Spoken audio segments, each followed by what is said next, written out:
Hi, I'm Kate Barnett, and I'm going to tell you a little bit about my portfolio that I submitted for this class. I made myself a script if you see me looking off, just so I wouldn't forget anything.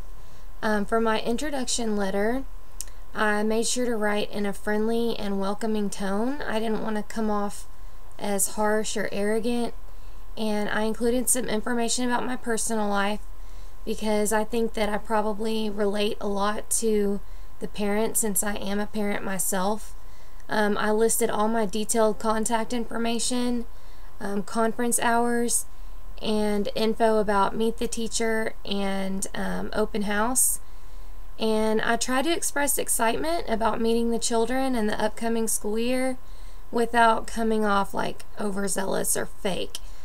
And the next entry that we made was the communication record, and mine is a basic chart that has enough room to record 5 different parental contacts.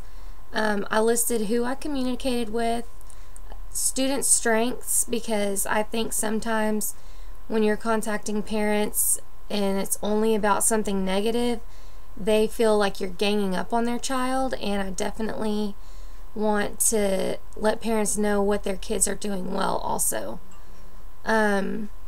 I made space for what needs improvement, any infractions that have occurred, and whether or not that particular contact was disciplinary or just like touching base, and also a space to write down any concerns that the parents may have. I also listed the date, of course, the student name, parent name, and whether or not the contact was made by phone, email, or in person. However I was interacting with that person, that parent.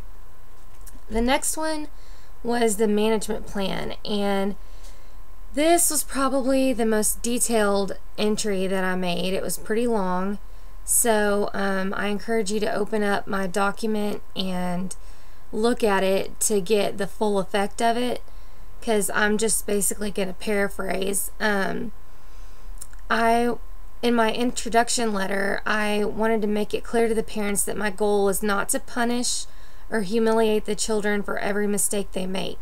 I want to encourage them and make them feel confident. And if there's a problem, I think we should all be able to work together to find a solution. I also let them know that I won't be calling them unless it's absolutely necessary. I'm the teacher and I should be in control of the classroom. So that means I'm going to do everything in my power to come up with a solution or a correction before I have to involve the parents. I made a list of 5 rules, 5 different rewards, and 5 different consequences. And my rewards are mostly special activities that the children can do, rather than physical items or candy or whatever, because in our book it stated that we need to be careful what kind of rewards we're giving and how frequently we're giving them.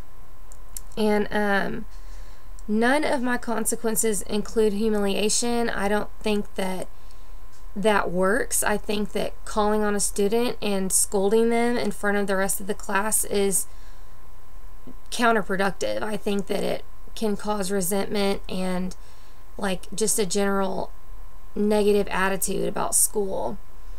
My main tool as far as consequences go is communication and negotiation to try and correct a negative behavior.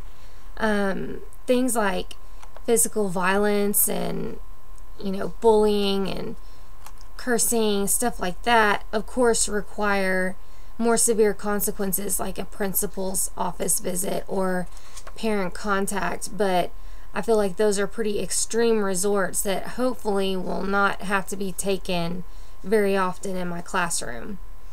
The next one was procedures, and I really liked this one because I'm definitely an organized person and I like to have things clear cut. So I know there's a ton of procedures that I'll have to prepare, but for this particular entry I chose to make some procedures for entering the classroom in the morning, bathroom visits, center time, lunch, library procedures, and turning in papers. So for the lunch procedures, I made sure to include some for the kids that bring lunch and some for the kids that are buying lunch. And for turning in papers, I included homework and classwork or center work. And basically what I did to come up with these procedures was just kind of walk through it in my imagination and write down exactly what I was doing, which was what I would have the students do. And I think that being super specific and writing down every detail is the only way that it can be successful, because if there's like room for them to wiggle, then there's room for error. The last one was fun, and that was the lesson plan. And the one I chose was a science lesson for kindergartners, where they shake a jar that contains cream and it has a marble inside, and it ends up making butter. So in order to adapt it for different groups, I basically just split it up to where there were 4 groups, so there were 4 different jars, and I used 2 different kinds of cream, like a light cream and a heavy cream, so that they could compare, you know, the length of time that it took to create the butter by shaking the jar, and also what it tasted like, because that was one of the little fun things to do at the end, was to kind of taste the butter on a cracker or a piece of bread, something like that. And I allocated different jobs for different students so that everyone in the group felt like they were involved. And I also included a timer for the shaking part of it, so that everyone had a fair amount of time and felt like they were contributing equally to create the butter. So anyway, that was a really fun little lesson, and if anybody has done it before, email me and let me know how it turned out, because it sounds really fun but also kind of messy, and maybe I'm being idealistic thinking that it's feasible for kindergartners to do, but I'd be interested to hear your feedback if you have done that lesson. And I just want to thank you for watching my video, and I hope everybody learned as much